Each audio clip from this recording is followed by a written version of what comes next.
আল্লাহ পাক বলেন, যদি জনপদের লোকেরা, দেশের লোকেরা দুইটা কাজ যদি করে, কয়টা কাজ?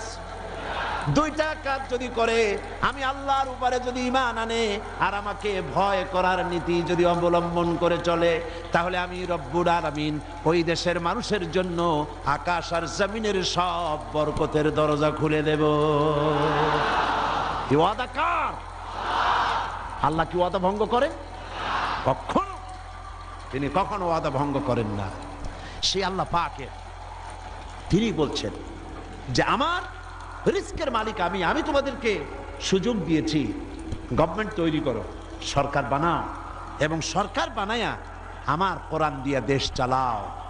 তবে কোরআন দিয়ে যদি দেশ না চালাও, কোরআন শরীফের মধ্যে আল্লাহ অন্যত্র বলেছেন ক্ষমতা দেই, ক্ষমতা দিয়া আমি চুপ বুঝে বসে থাকি না। আল্লাহ কি ঘুমান?